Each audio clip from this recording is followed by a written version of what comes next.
नमस्कार, न्यूज़ डंका में आप सभी का स्वागत है। मैं महेश विचारे।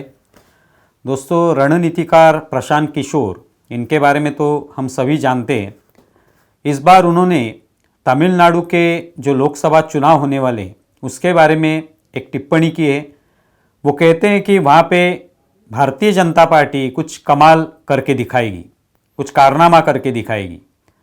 अब तक तो भारतीय जनता पार्टी को वहाँ पे जीत तो हासिल नहीं हुई है और अब तक हमने देखा कि इस बार तो डीएमके की सत्ता वहाँ पे है, एआईडीएमके भी वहाँ पे है। तो इन दोनों ही पार्टियों में हर बार एक स्पर्धा होती है चुनाव के दरमियान, लेकिन इस बार भारतीय जनता पार्टी को 2 अंक की जो संख्या होती है उसमें सफलता हासिल होगी, इस तरह की बात प्रशांत किशोर ने कही है। इसका मतलब है कि निश्चित तौर पे भारतीय जनता पार्टी को वहाँ पे अपना एक तरीके से वर्चस्व निर्माण करने के लिए एक मौका मिल सकता है। तो ये क्यों हो रहा है? प्रशांत किशोर ने ये क्यों बताया कि वहाँ पे कुछ चमत्कार हो सकता है, कुछ कारनामा हो सकता है? इसके पीछे कारण क्या हो सकते हैं? तो कुछ मुद्दे इसके पीछे हैं।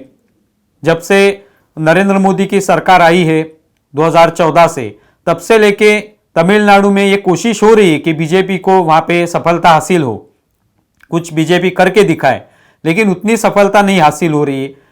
लेकिन पिछले कुछ महीनों से कह सकते या पिछले साल भर से कह सकते कि जिस तरह से अलग अलग कदम उठाए गए हैं कि तमिलनाडु में एक तरह से हिंदुत्ववादी विचार, राष्ट्रवादी विचार, इसके बारे में लोगों के मन में एक जागरूकता पैदा करना, तो इसमें कहीं पर बीजेपी को सफलता हासिल होती हुई दिखाई दे रही है। अभी वहाँ पे भारतीय जनता पार्टी के जो नेता है अन्नामलाई, इनके बहुत सारे वीडियो पिछले कुछ दिनों से वायरल होते हुए हमें दिखाई देते हैं। इन सभी वीडियो में जिस तरह से उनको समर्थन मिल रहा है लोगों का, विशेष तौर पर हिंदू वर्ग के लोगों का जो समर्थन मिल रहा है, वो इससे पहले शायद ही किसी को मिला होगा। और इसके वजह से ये वीडियो वायरल हो रहे हैं, लोगों में एक तरीके का आकर्षण है। जिस तरह से अन्नामलाई आप अलग अलग इंटरव्यू में देखेंगे, अलग अलग उनके भाषण होते हैं, वहां पे वो बोलते हुए दिखाई देते हैं। भारतीय संस्कृति के बारे में वो बोलते हैं, इतिहास के बारे में बोलते हैं, महापुरुषों के बारे में बोलते हैं।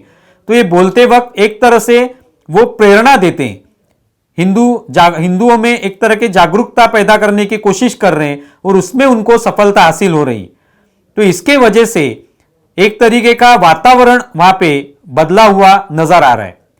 अभी जो काशी तमिल संगमम की जो योजना जो हुई थी, वहां पे उसका आयोजन किया गया था, उसमें भी बड़ी सफलता हासिल हुई थी।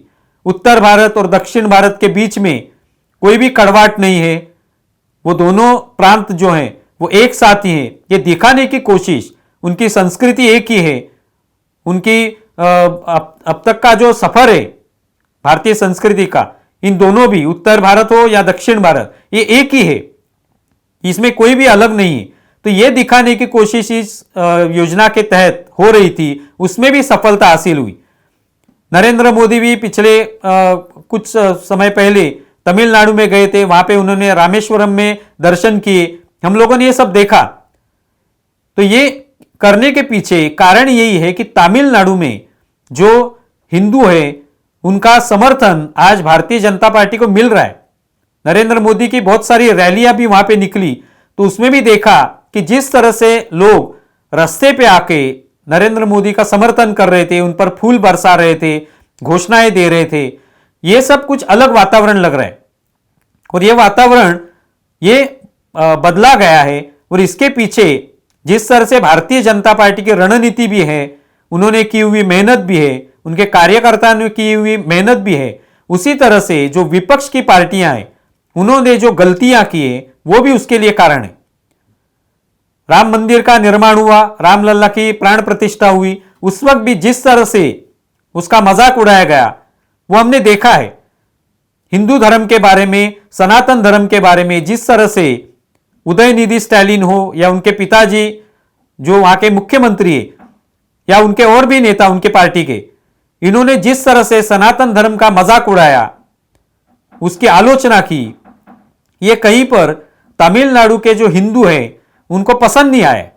उनमें निश्चित तौर पे नाराजगी है और इसके वजह से इसका पूरा फायदा भारतीय जनता पार्टी को मिल सकता है। और इसी अंदाज से शायद प्रशांत किशोर ने यह बात कही है कि वहां पे भारतीय जनता पार्टी कुछ कमाल करके दिखाएगी। पिछले बार अमित शाह ने तमिलनाडु के दौरे पर जब थे तभी एक भाषण में कहा था कि प्रधानमंत्री दक्षिण भारत का भी हो सकता है। तो यह कहने के पीछे एक कारण हो सकता है क्योंकि शायद नरेंद्र मोदी, इसकी भी चर्चा हो रही है कि नरेंद्र मोदी शायद तमिलनाडु से चुनाव लड़ सकते हैं। पिछले बार उन्होंने वाराणसी से चुनाव लड़ा था और गुजरात से भी लड़ा था, तो दोनों तरफ उनको बड़ी जीत हासिल हुई थी। अभी वो शायद तमिलनाडु से चुनाव लड़ने की बात हो रही है, चर्चा है, उसके बारे में खबरें आ रही है। अमित शाह ने भी ये बताने की कोशिश की, तो इसके वजह से शायद वहां पे बड़ा बदलाव आने की संभावना है और शायद लोकसभा का चुनाव जो है एक चमत्कार या एक कमाल वहां पे भारतीय जनता पार्टी करके दिखा सकती है। आप इसके बारे में क्या सोचते हैं जरूर बताएं। हमारा ये वीडियो ज्यादा से ज्यादा शेयर करें और हमारा यूट्यूब चैनल सब्सक्राइब करें। धन्यवाद।